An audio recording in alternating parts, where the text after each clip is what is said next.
When American ground forces arrived in Vietnam in large numbers in the mid-1960s, they entered not only a political and military conflict, but an environment that, from the very beginning, was formally recognized as hazardous in its own right. U.S. Army Medical Command, Marine Corps Preventive Medicine Units, and MACV environmental health officers all began compiling routine reports on non-combat threats. In those documents, alongside references to heat exhaustion, trench foot, and waterborne disease, one category appears over and over again: wildlife. The official language is dry: environmental fauna, venomous species of operational concern, arthropod-borne disease vectors. But behind those phrases were very real incidents that left soldiers wounded, evacuated, or dead.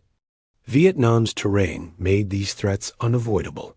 Much of the fighting took place in some of the most biologically dense regions in Southeast Asia: triple canopy jungle in the Central Highlands, mangrove swamps in the Mekong Delta, elephant grass fields and bamboo thickets in the First Corps, and flooded rice paddies across the lowlands. Environmental assessments filed by the U.S. Army's 20th Preventive Medicine Unit described the country as an area of extremely high biodiversity, with continuous human-fauna contact during tactical movement. That last phrase was crucial. There was almost no way for a patrol to move through the countryside without brushing against the plants, soil, and water where animals lived. Every step, every halt, every night position put soldiers into the same physical space as creatures that did not care about uniforms or sides. Very early in the war, venomous snakes were identified in official memoranda as some of the most serious wildlife hazards. A 1966 Preventive Medicine Bulletin circulated to major commands in Vietnam listed 3 groups as of primary operational significance: cobras, krites, and vipers. Medical case reports from field hospitals and battalion aid stations confirmed that these were not theoretical dangers. Soldiers on patrol, engineers clearing land, and even support personnel working near overgrown perimeters were all treated for snakebite. The Malayan pit viper appeared again and again in those reports, usually connected to bites on the lower leg or foot. Its camouflage matched the brown leaf litter that covered much of the jungle floor. Men stepping off a narrow trail or taking cover behind a fallen log often never saw the snake until they felt the strike. The official record shows that many of these bites occurred during routine movement rather than during high-intensity combat operations. After-action reviews from units in the Central Highlands and along the Cambodian border include brief but telling entries. One man evacuated due to snakebite sustained while advancing through dense brush. Platoon halted for medical treatment following viper envenomation of Point Man, and similar notes. Individually, these incidents might seem minor, but taken together, they represented a steady drain on manpower and a constant reminder that the land itself was dangerous. In some areas, commanders formally instructed their troops to modify the way they moved: step on top of logs rather than over them, probe thick grass with a stick before walking through it, and avoid placing hands on unseen surfaces when climbing or scrambling. Krites, especially the banded krite, introduced a different kind of fear, one that appears clearly in both medical summaries and later veteran testimony. Unlike many pit vipers, krites were nocturnal and often entered sleeping areas. Several U.S. Army medical logs describe soldiers bitten while lying in shelters, bunkers, or improvised hutches at night. Some did not even realize they had been bitten. Krite fangs are relatively small, and the initial wound could be almost painless. The danger revealed itself hours later as neurotoxic venom spread, producing weakness, difficulty breathing, and eventually paralysis. Battalion surgeons recorded cases in which soldiers were still conscious, but unable to move or speak by the time evacuation was arranged. Those same documents highlight the logistical problem that turned snakebite from a medical emergency into a tactical one. Antivenom was stocked at field hospitals and some larger fire bases, but not at every company-sized position. Evacuating a casualty from thick jungle or steep highland terrain often required cutting landing zones or carrying the injured man on improvised litters for kilometers. In monsoon season, flying conditions might delay helicopters. The official tone in these after-action medical summaries is restrained, but the implications are clear. A single unseen snake on a nighttime position could set off a chain of events that tied up helicopters, medics, and infantry for hours. Cobras, including both spitting cobras and king cobras, were less frequently involved in documented bites, but loomed large in training materials and safety bulletins. Marine and Army environmental briefings warned troops to be especially cautious when entering abandoned buildings, old bunkers, or collapsed trench systems, all of which made ideal shelter for large snakes. Tunnel clearing operations were particularly risky. Reports sent up from company and battalion commanders mentioned several instances in which tunnel rat personnel encountered cobras underground. In those confined, dark spaces, even a non-fatal bite could quickly incapacitate a soldier and complicate extraction. Snakes were only part of the picture. As the medical reporting system matured and more data accumulated, insects and other arthropods began to dominate the statistics. The number of soldiers removed from duty by disease vastly exceeded those evacuated because of snakebite, and most of that disease was transmitted by mosquitoes. Malaria was already a known threat before U.S. ground combat units deployed, but the scale of the problem became starkly clear in MACV medical summaries. In some divisions, particularly in the early years of major ground operations, hundreds of cases were recorded in a single season. Dengue fever and Japanese encephalitis also appeared in the tallies, though at lower absolute numbers. These were not just lines on a spreadsheet. When a rifle company had a dozen men suddenly develop high fevers, chills, and debilitating headaches, its combat effectiveness dropped. Brigade-level readiness reports repeatedly noted that disease non-battle injuries, much of it vector-borne, reduced the number of troops available for operations. Preventive medicine detachments recommended strict adherence to anti-malarial drug regimens, the use of insect repellent, and sleeping under treated nets whenever possible. Commanders issued orders to that effect, and training films stressed the importance of mosquito discipline. Yet, as inspection reports from the field make clear, implementation was uneven. Some soldiers stopped taking their pills due to side effects. Nets were sometimes left behind to save weight on long movements. During nighttime ambushes or listening posts, pulling a net over oneself was simply not practical. Even when malaria did not kill, it forced evacuations, repeated hospitalizations, and long convalescence. Medical officers documented recurring episodes in the same individuals months or even years after the initial infection. For those living through it, the idea that a single mosquito bite in a dark, humid jungle could knock them out of the fight multiple times was difficult to ignore. The enemy could be avoided with patrol discipline, perimeter security, and firepower. Mosquitoes were everywhere the air was still and the water was stagnant. Leeches took a different place in both paperwork and memory. Officially, they appear under headings like ectoparasites and minor trauma with secondary infection. Practically, they were a daily reality in many operational areas. Units that spent time in heavily forested, wet regions, a Shao Valley, parts of the 2nd Corps, and the Mekong Delta's swampier zones reported that patrols routinely ended with soldiers covered in leeches from the ankles to the waist. Environmental hygiene reports describe leeches attaching not only to exposed skin, but working their way under wet clothing, into boot tops, and along waistbands and collars. On their own, leeches seldom caused serious injury. They dropped off when full, and the bleeding they left behind usually stopped with pressure. But the bites created small open wounds, and in Vietnam's hot, contaminated environment, those wounds could easily become infected. Dermatology consultations from field hospitals include repeated references to ulcerated leech bites, cellulitis, and secondary fungal infections. Medical officers urged that leech bites be cleaned and monitored like any other open wound. Command guidance in some units eventually instructed squad leaders to set aside time after particularly wet movements for mutual leech checks, not for comfort, but for hygiene. Beyond the clinical details, these creatures carried a psychological impact that is harder to quantify, but clearly acknowledged in chaplain reports and mental health evaluations. Soldiers spoke about the unnerving sensation of feeling something moving under their uniform or finding leeches in places they had not thought vulnerable. While such experiences rarely appear in formal operational summaries, they surface often in interviews and debriefings recorded later, and in the way some commanders wrote about morale.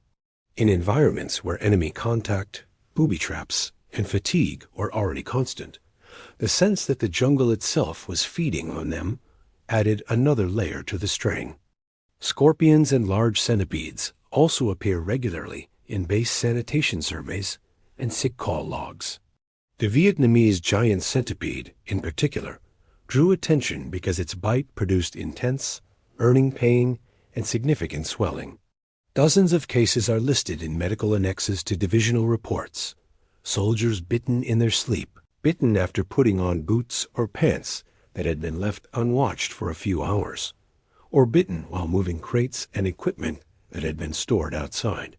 In most episodes, the treatment consisted of pain management, observation, and sometimes short-term removal from duty. But the message repeated itself through official channels.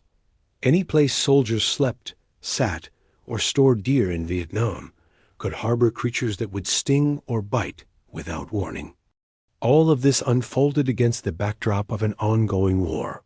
The U.S. military did not deploy to Vietnam to study wildlife, and the enemy did not suspend operations when a unit was dealing with a snakebite, malaria outbreak, or cluster of infected leech wounds.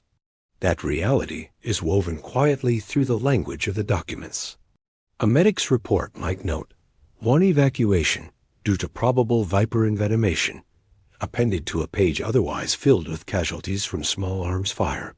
A battalion commander might mention numerous cases of febrile disease reducing effective strength in a paragraph sandwiched between accounts of mortar attacks and vehicle losses. For the soldiers on the ground, however, the distinction between combat and environment was less clear. Both could wound them, both could kill them. And unlike the human enemy, the wildlife would be there every day, whether or not shots were being fired. By the end of the second full year of major U.S. ground operations, the pattern was firmly established in the official record. Snakes, mosquitoes, leeches, stinging arthropods, and a host of other animals were not incidental background details. They were part of the operational landscape, cataloged in medical statistics, addressed in training, and felt directly by the men in the field. The war in Vietnam was being fought against an armed opponent, but it was being fought inside an ecosystem that had its own rules, its own hazards, and its own capacity to wear down those who moved through it. As U.S. operations expanded deeper into Vietnam's varied terrain mountainous regions near the Laotian border, the thick jungles of the Second Corps, and the labyrinthine waterways of the Mekong Delta military documentation began to reflect not only isolated wildlife incidents, but patterns. The more soldiers moved through the environment, the more consistent these encounters became. In quarterly medical summaries, what had once appeared as scattered notes grew into identifiable categories of operational risk: envenomation, vector-borne disease, parasitic exposure, and trauma from animal encounters. This shift in the records corresponded with a shift in how commanders understood their operational space. The environment was no longer an unpredictable backdrop. It was a measurable and recurring hazard. Nowhere was this more evident than in the extensive documentation surrounding mosquito-borne disease. The Army's preventive medicine detachments conducted constant surveillance on malaria rates. As early as 1966, some battalions recorded malaria infection rates of over 10% during peak monsoon periods. These numbers appear in sharp, clinical tables hundreds of cases charted by unit, by month, and by severity. Dengue fever rates rose and fell in waves, but medical officers repeatedly noted that outbreaks could incapacitate entire platoons. Japanese encephalitis, though far rarer, was documented in Marine and Army units stationed near wet rice agriculture, particularly in the First Corps. Even a single case required immediate medical evacuation and triggered alerts across the region. The official wording in these summaries is restrained phrases such as significant reduction in effective combat strength or loss of manpower due to febrile illness, but the real-world implications were serious. Units already strained by combat operations often lost dozens of men to disease in a matter of days. This forced commanders to postpone patrols, redistribute troops, or rely more heavily on attached support units.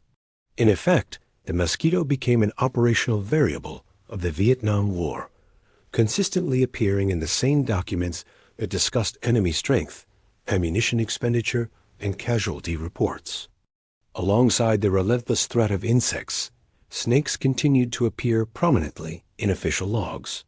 Military medical researchers conducted field assessments across multiple provinces, concluding that Vietnam's density of dangerous snake species far exceeded that of previous U.S. combat theaters. In the Central Highlands alone, surveys conducted by preventive medicine teams identified more than 20 venomous species within areas of routine troop movement. These reports informed new training materials, but the document trail shows clearly that education alone could not eliminate risk. Snakebite incident reports describe a range of circumstances: soldiers walking point in dense brush, engineers clearing landing zones, radio telephone operators stepping backward into vegetation while adjusting antennae, Marines taking cover during firefights only to place a hand near a coiled viper.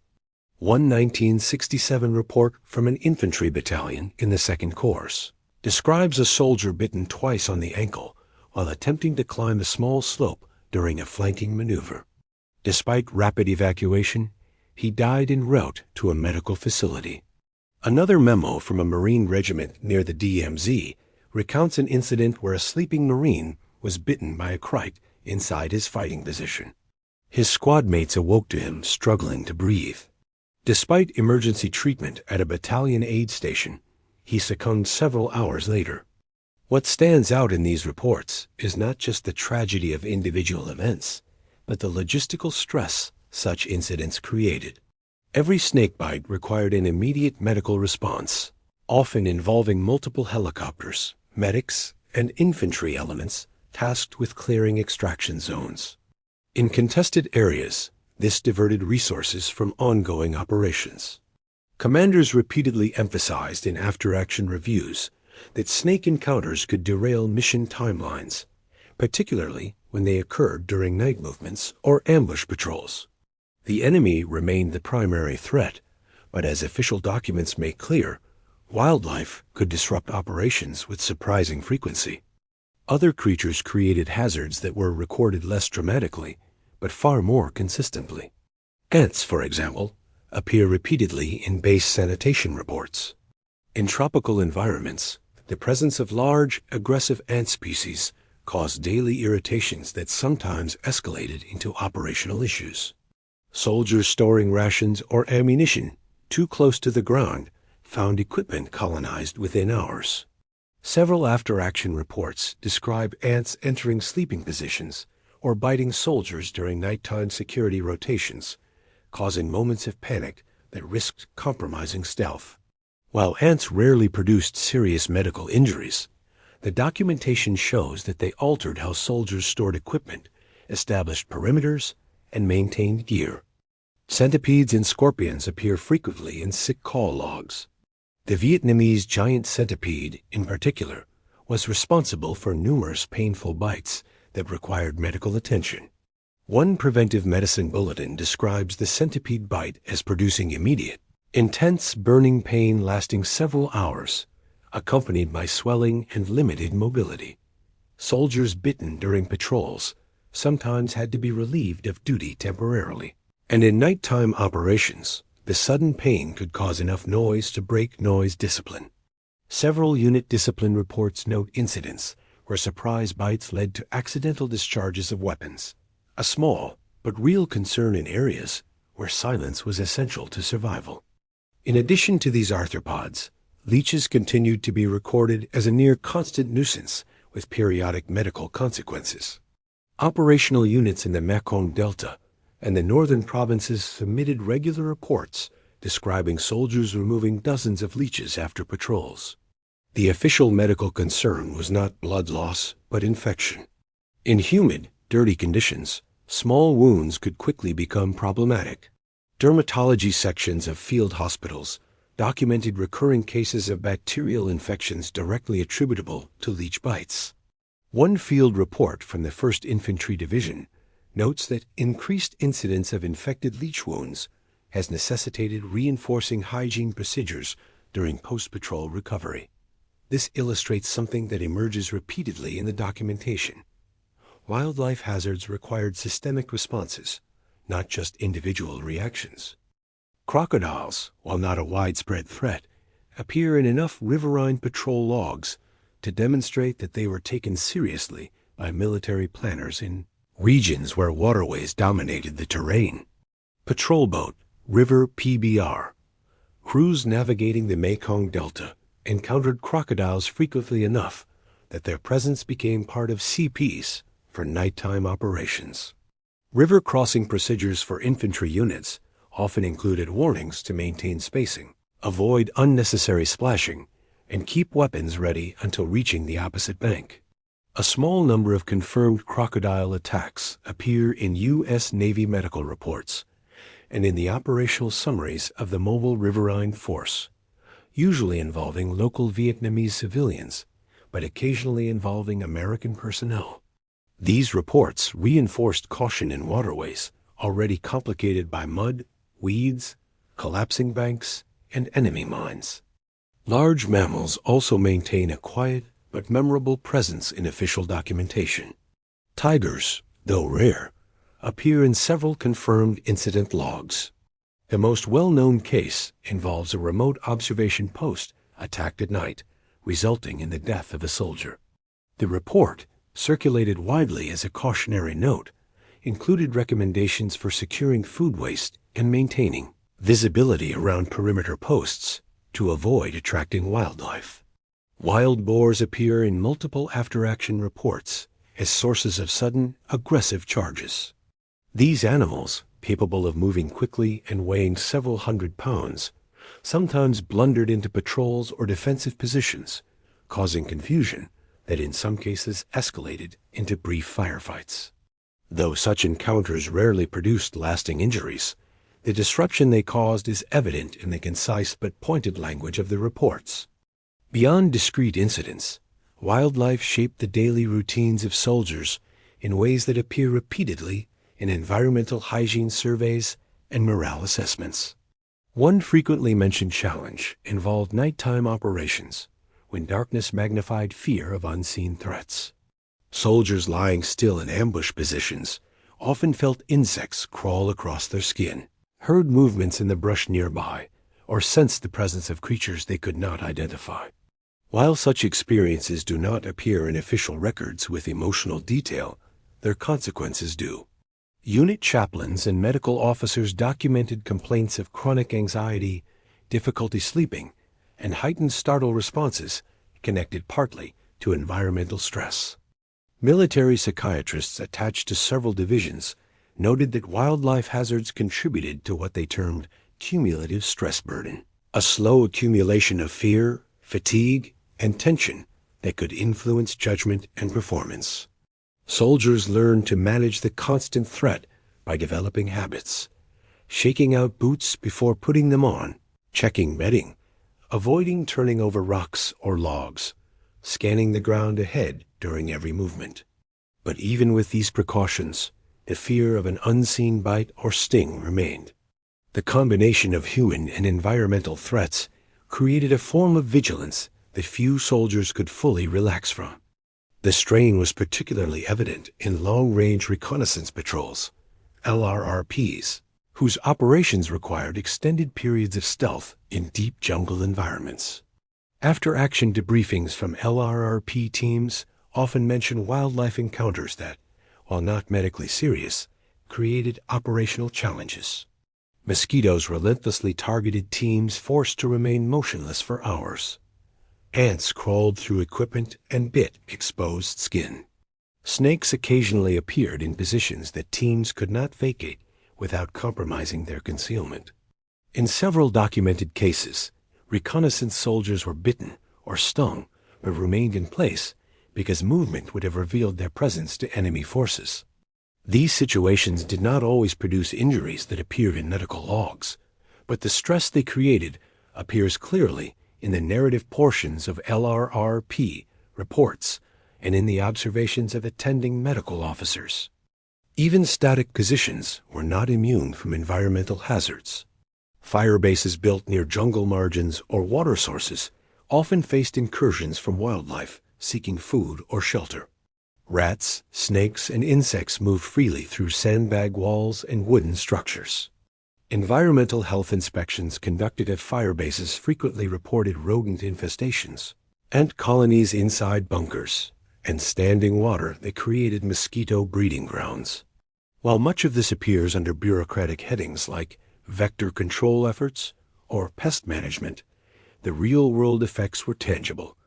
Increased disease risk, damaged supplies, and soldiers sleeping in environments that felt permeable to both the enemy and the natural world. The wider operational picture shows that wildlife hazards affected not just individual soldiers, but the planning frameworks used by battalions and brigades. Patrol lengths and routes sometimes changed based on mosquito density in certain areas. Commanders timed major movements to avoid low-lying terrain during early dawn and dusk periods when insect activity peaked. Nighttime defensive layouts occasionally included additional lighting, not for visibility against the enemy, but to reduce the likelihood of snake infiltration. In some regions, units built elevated platforms for sleeping to minimize exposure to both crawling arthropods and snakes. These adaptations, documented in engineering notes and command briefings, reveal that the military slowly reshaped its methods to coexist with the environment as much as counter the enemy. Throughout these changes, the documentation maintained a professional detachment. Medical officers listed injuries and diseases without embellishment. Commanders noted operational delays with precision. Preventive medicine teams submitted detailed charts and recommendations. But behind the calm language, one can trace the reality that every soldier understood instinctively. Vietnam's wildlife was not separate from the war. It was woven into every hour of every mission, a parallel threat that respected no perimeter and waited behind no front line. By the close of 1967, the midpoint of major U.S. escalation, the military had gathered enough data to understand that wildlife hazards were a permanent fixture of the conflict. Not something that could be eradicated or fully controlled, but something to be recorded, mitigated, and endured. The jungle, the rivers, the swamps, the rice paddies, all were part of the battlefield, and all carried risks documented in the same typewritten pages that chronicled ambushes, artillery strikes, and body counts. That relationship between environment and soldier, between documented hazard and lived experience, defined much of what came next in the war. And as U.S. forces settled into longer campaigns across more remote terrain, the dangers posed by wildlife not only persisted, they became increasingly intertwined with the psychological and operational challenges that shaped the final years of America's involvement in Vietnam. By 1968, the U.S. military had accumulated enough detailed environmental data to recognize that Vietnam's wildlife hazards were not circumstantial but structural. They were embedded in the war's geography, inseparable from the terrain, and continuously reinforced through a growing archive of medical logs, incident reports, preventive medicine summaries, and after-action reviews. As the conflict intensified, and as patrols pushed farther into remote areas, repeated patterns in the documentation showed that soldiers were not simply fighting an enemy across the jungle, They were fighting within the jungle, contending with creatures that did not care who controlled the ground. Although medical statistics quantified injuries and diseases, the deeper impact of these wildlife threats emerges most clearly in the operational changes and psychological responses documented during this period. Wildlife was no longer a passive environmental detail. It was shaping how soldiers moved, how they slept, how they reacted to sound, how they trusted the ground beneath their boots, and how they prepared for missions that required them to surrender control to an unpredictable environment. The official record shows that these threats were constant companions on every mission. A battalion could go days without enemy contact, yet still return to base with multiple casualties caused by the jungle itself. Field commanders learned to account for this duality. Patrol briefings routinely covered both tactical objectives and wildlife avoidance procedures. Operation plans included environmental risk assessments issued by preventive medicine units. In some cases, environmental hazards were considered second only to enemy activity when planning the overall tempo and duration of missions. This dual threat environment placed soldiers under continuous stress, a fact repeatedly acknowledged in medical evaluations and morale reports submitted to MACV headquarters. The combination of human and non-human threats created a form of vigilance that was more sustained and less predictable than anything U.S. forces had encountered in previous conflicts. In Europe and Korea, the threat receded when night fell or when units withdrew to secure positions. In Vietnam, there was no such relief. Even stationary soldiers faced the possibility of a snake entering their sleeping bag, a scorpion crawling into their boot, or a mosquito carrying malaria during a brief lapse in awareness. Medical officers began noting this tension in their reports. While their language remained clinical, they frequently cited sleeplessness, anxiety, and hypervigilance as symptoms associated not only with combat exposure, but with environmental stress. For soldiers living in small patrol bases surrounded by dense vegetation, the boundary between danger and relative safety dissolved entirely. This was especially true during nighttime operations. Darkness in the Vietnamese jungle was almost total, so thick and enveloping that even experienced soldiers described it as disorienting. Patrols conducted ambushes, reconnaissance, and listening posts under conditions that limited sight to only a few feet. Nighttime was also the period of peak activity for many venomous species. Krites moved silently across the ground. Pit vipers lay motionless beneath rotting vegetation. Large centipedes crawled into gear left unwatched, and mosquitoes emerged in dense swarms, attracted to both carbon dioxide and the stillness of soldiers lying in silence. Official logs detail the consequences of this overlap. A 1968 report from an infantry battalion operating near the Cambodian border describes a soldier bitten by a krite while sleeping in a shallow fighting position. His symptoms developed rapidly weakness, slurred speech, and difficulty breathing. The patrol was unable to radio for extraction because they were deep in contested terrain and movement risked detection. His squad mates carried him several kilometers before a helicopter could reach them. He died en route to the field hospital. The report concludes with a recommendation to improve nighttime snake prevention measures, though the battalion surgeon acknowledged that such improvements were difficult in forward positions. This incident was not isolated. Several similar cases appear in the medical summaries of units that operated in heavily vegetated regions.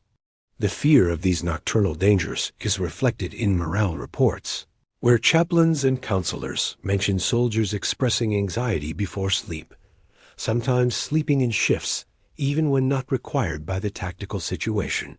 Simple acts, closing one's eyes, removing boots, lying still, became moments of vulnerability. It was an environment where sensory perception was limited to sound and touch, and where any sudden movement, whether caused by enemy infiltration or a centipede crawling across skin, triggered instinctive fear. This heightened sensitivity to environmental cues influenced how soldiers perceived their surroundings. Nighttime guard logs from fire bases repeatedly note animal movements mistaken for enemy activity. The official logs describe false alarms or unconfirmed movement, but later interviews and internal unit assessments clarify that wildlife, boars, monkeys, snakes often caused these disturbances. In some instances, these false alarms resulted in accidental discharges or brief engagements that revealed positions and placed units at tactical disadvantage. The psychological strain of distinguishing between wildlife and enemy movement becomes even clearer when examining the records of long-range reconnaissance patrols. LRRPs were trained for stealth, patience, and endurance, operating deep behind enemy lines, often with no support within miles. Their reports are among the most detailed in the war's documentation, and they include frequent mentions of wildlife encounters that tested their discipline. Mosquitoes attacked relentlessly, while teams lay motionless in observation positions. Ants crawled across their necks, legs, and hands. Nighttime sounds branches, cracking, foliage rustling, water shifting demanded immediate interpretation. Enemy or animal? A wrong judgment could lead to compromise or unnecessary fear. One LRRP account describes a team remaining completely still while a snake moved across one soldier's chest. Another record describes a team forced to relocate after a boar began rooting near their position and threatened to reveal them. While these incidents rarely appear in medical logs, unless an injury occurred, their frequency in reconnaissance narratives demonstrates how deeply wildlife shaped the operational environment. Even base life was not free from environmental intrusion. Fire bases, though fortified against human attack, were porous to the movement of animals. Rats infested bunkers and hutches, contaminating food supplies and causing hygiene issues documented extensively in environmental health inspections. Snakes entered sandbag walls and wooden structures. Tropical insects gathered around lights and food preparation areas. These developments were not merely inconveniences, they had operational consequences. Food contaminated by rodents caused gastrointestinal illness. Insect swarms distracted personnel on security duty. Snakes entering bunkers created panic during nighttime shifts. The official approach to these recurring problems became increasingly systematic. Preventive medicine teams conducted routine inspections of bases, issuing guidance on sanitation, waste disposal, and storage practices. They recommended improved drainage systems to reduce mosquito breeding, rodent control programs, and vegetation clearing around perimeters. Many units implemented these measures, but the documentation acknowledges clear limitations. Tropical rainfall, rapid plant growth, and the sheer number of species made complete control impossible. Every improvement was temporary. The environment reclaimed position quickly. As the war progressed into the early 1970s, wildlife continued to influence both the bodies and minds of American soldiers. This is evident in the medical records that show repeated cases of febrile illness, persistent infections from minor wounds, and a steady stream of arthropod-related injuries. But it is even more apparent in the morale and psychiatric evaluations submitted during this period. Soldiers expressed a sense of being overwhelmed by the environment, of fighting not just the enemy, but the land itself.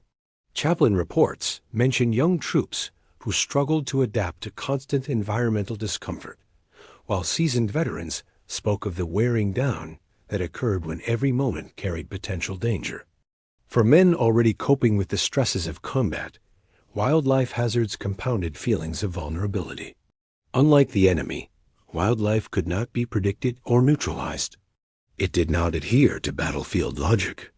It struck at random, often silently, often at night, often when soldiers were tired, distracted, or simply trying to rest. The jungle became an arena of uncontrollable variables, and soldiers learned to move through it with a level of caution that bordered on instinct. This instinct stayed with many long after the war. Post-war medical evaluations revealed that some veterans carried long-term effects of malaria or parasitic infections acquired in Vietnam. Dermatological conditions linked to environmental exposure persisted in others. But the psychological residue proved more complex. Some veterans reported heightened reactions to noises at night, aversions to insects or enclosed spaces, or vivid memories of wildlife encounters that caused sudden fear or panic. These reactions were not always classified as combat trauma, yet they arose from the same environment that produced the larger stressors of war. Through all of this, the documentation remained steady, factual, and understated. It chronicled snakebites, insect-borne illness, arthropod stings, and parasitic exposure with the same tone applied to sprains, fractures, and heat injuries. But beneath the neutral language lies a deeper truth. Wildlife was not a peripheral hazard. It was woven into the operational fabric of the Vietnam War. The official records form a parallel history of the conflict, one told not through battles and strategy, but through daily encounters with an environment that challenged survival at every level. By the late stages of U.S. involvement, environmental hazards had become a defining feature of the war's character. They influenced how operations were conducted, how soldiers behaved, how units planned, and how medical resources were allocated. The jungle, with its snakes, insects, parasites, and predators, functioned as a silent participant that shaped the physical and psychological landscape of the conflict. And for the men who fought there, it left a memory as vivid as any firefight, a war within. By the early 1970s, as U.S. troop levels decreased and Vietnamization shifted responsibility to South Vietnamese forces, the wildlife hazards that had defined the earlier years of the war did not diminish. If anything, they grew more pronounced for the units that remained. With fewer troops spread across larger operational areas, medical resources were strained, patrols extended deeper into remote regions, and evacuation routes became more precarious. Official medical summaries from this period still list snakebites, vector-borne diseases, and arthropod injuries with the same regularity that appeared in earlier reports. The environment, unaffected by political shifts or strategic decisions, continued to impose its own steady cost on those navigating it. Medical Command's year-end report for 1971 includes a phrase used repeatedly during the conflict. Non-battle injury attributable to environmental conditions remains a significant factor in loss of manpower. Behind that bureaucratic language lies a continuation of the same pattern observed since 1965. Soldiers in the field still contracted malaria at rates high enough to affect unit readiness. They still returned from patrols with infected leech bites. They still received treatment for snakebite envenomation, scorpion stings, and centipede bites. And they still faced a jungle that offered no safer conditions simply because the war was changing. Snakes remained one of the most feared wildlife hazards, and official documentation confirms their persistent presence. Case reports submitted to field hospitals in late 1971 and early 1972 describe bites from cobras, krites, and pit vipers among Marine and Army units still conducting operations in the First Corps and the Second Corps. Even as overall troop numbers declined, the terrain did not. Remote patrol bases, often manned by fewer soldiers, still bordered thick vegetation where snakes sheltered. Engineers clearing defensive lines around shrinking fire bases continued to uncover snakes in sandbag walls, discarded equipment, and collapsed bunkers. These encounters rarely made headlines, but they appear in the daily casualty logs that formed the heartbeat of the U.S. military's medical record-keeping. One documented case from late 1971 describes a soldier on night guard who stepped backward from his position to adjust his field of view, unknowingly onto a pit viper coiled beneath wet leaves. The bite required an immediate medevac under low light and marginal weather conditions. The evacuation succeeded, but the incident delayed operations scheduled for the morning. Command noted the disruption in its after-action summary, not with frustration, but with the resigned tone characteristic of late-war operational documentation. Wildlife was a constant, and no amount of familiarity could eliminate its dangers. Insects continued to cause an even broader impact. Malaria remained the single largest wildlife-related threat recorded in official medical statistics. Army and Marine Corps units stationed near heavily irrigated regions, particularly the Mekong Delta, where rice paddies created ideal mosquito breeding grounds, reported sustained disease rates despite years of preventive medicine efforts. Anti-malarial drug compliance improved over the course of the war, but the challenge of complete protection never disappeared. Soldiers on night ambushes or long-range reconnaissance missions could not always reapply repellent or employ nets. The feeding habits of mosquitoes ensured that exposure peaked exactly when operational demands required stillness. Some units experienced periodic dengue outbreaks late in the war. Medical logs from the 9th Infantry Division and advisory teams embedded with ARVN units near the Cambodian border record spikes in cases, often attributed to seasonal changes in mosquito density. While rarely fatal, dengue incapacitated soldiers for days or weeks, straining the limited medical infrastructure available during the drawdown. Japanese encephalitis, though always rare, still appeared occasionally in medical summaries during this period, a reminder that some wildlife threats were impossible to eliminate despite improved training and awareness. Arthropods, scorpions, centipedes, ants, spiders continued to contribute to the daily discomfort and periodic injury experienced by soldiers. Environmental hygiene teams conducting late-war inspections at remote outposts still found evidence of centipedes in barracks, scorpions under equipment pallets, and aggressive ants infiltrating food storage areas.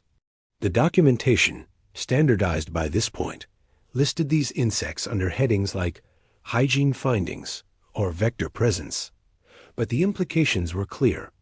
Even as strategic priorities shifted toward withdrawal, the daily experience of troops still included the struggle to maintain safe living and working conditions in a biologically active environment. If anything, the psychological burden associated with these hazards grew more concentrated as troop levels shrank. Units in 1971 and 1972 often operated with fewer experienced personnel, and replacement soldiers sometimes arrived with minimal exposure to jungle conditions. Medical officers and chaplains who conducted end-of-tour interviews noted that newer troops described stronger initial fear responses to wildlife hazards than veterans had in earlier years. Even as the war's tempo decreased, the jungle's unpredictability remained the same. This resulted in a skewed experience for late-war soldiers, many of whom reported feeling that the environment itself was as threatening as any remaining enemy force. Tigers, boars, and other large animals did not disappear from the record during these years. Although tiger encounters remained rare, they were still noted in a handful of incident logs submitted by advisory teams working in remote regions. Boars continued to wander into defensive positions or cross paths with patrols, causing sudden bursts of chaos recorded tersely in operational notes. These entries never dominated reports, but persisted with a consistency that reflects the ongoing relationship between troops and the environment. As U.S. forces withdrew, environmental hazards sometimes became the responsibility of smaller advisory units operating alongside ARVN forces. These small teams, often living in rural or isolated areas, submitted detailed accounts of their experiences with wildlife, largely because they lacked the larger logistical networks that once mitigated such threats. Advisory reports describe homes infested with rodents, food supplies contaminated by ants, and swampy terrain alive with mosquitoes. In one case, an advisory team working in the Mekong Delta reported spending several days treating leech-infested wounds after moving through flooded terrain during a regional assessment mission. Their experience, though less dramatic than combat engagements, provides insight into the unchanging nature of the environmental challenges faced by all who operated in the region. When the last major U.S. units departed in 1972, the documentation of wildlife hazards did not end. After-action reports and medical summaries continued to be compiled by remaining forces and advisory teams until the final withdrawal in 1973.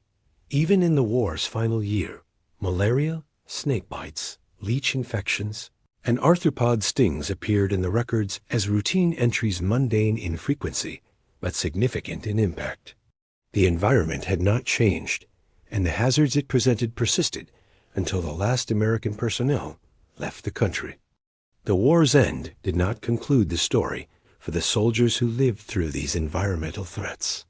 Post-war medical evaluations revealed long-term consequences for many veterans. Some continued to experience relapse episodes of malaria, a known complication documented in medical literature. Others suffered chronic joint pain or fatigue attributed to dengue infections acquired during the war. Dermatological conditions, particularly those associated with fungal infections or prolonged exposure to humidity, persisted for years in some veterans. The psychological effects were more difficult to quantify, but appear consistently in veterans' testimonies. While combat trauma received most of the attention in post-war mental health studies, many veterans described vivid memories of wildlife encounters. Some recalled the shock of discovering a snake within their sleeping gear. Others spoke of nights when mosquitoes swarmed them as they lay motionless during ambush operations.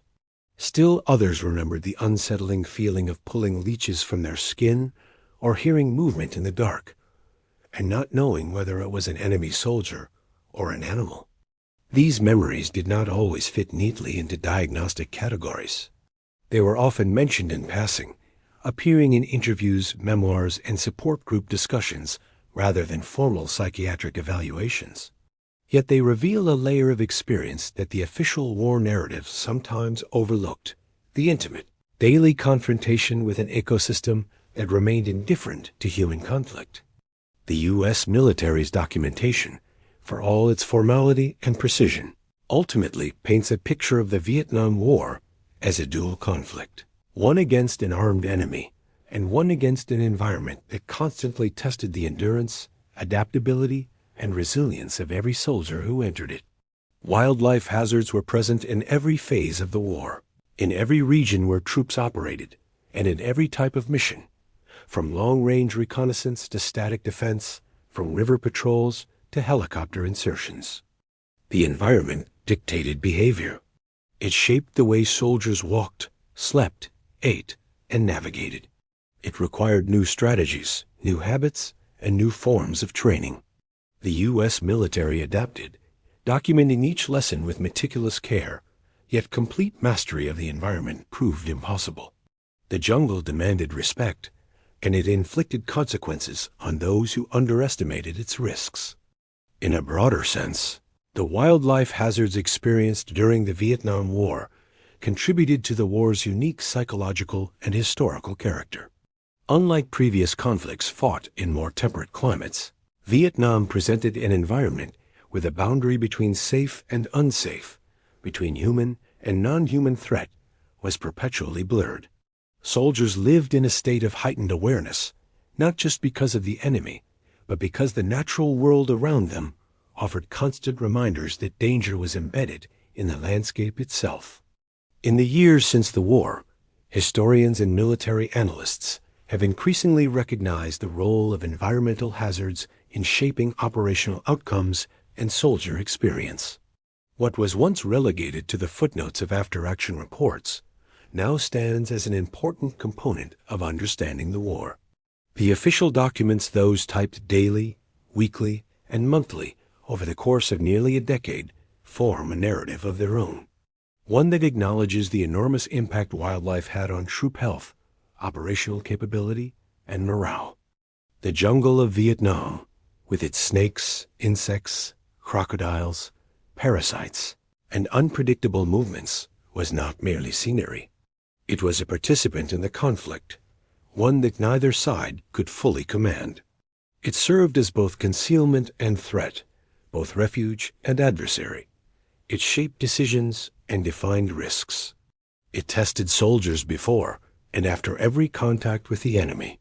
For the men who served there, the memory of Vietnam is inseparable from its wildlife, from the sudden strike of a snake, the constant hum of mosquitoes, the sting of a centipede, the weight of a leech, and the uncertainty of every step taken through dense, living terrain. These experiences formed a silent dimension of the war, one preserved not just in memory, but in the thousands of pages of official documentation that confirm what soldiers long understood. Surviving Vietnam required surviving not only combat, but an environment that challenged human presence at every turn. The conflict eventually ended. The jungle remained. And for those who walked through it, the knowledge of its dangers remained etched into memory with the same intensity as any firefight.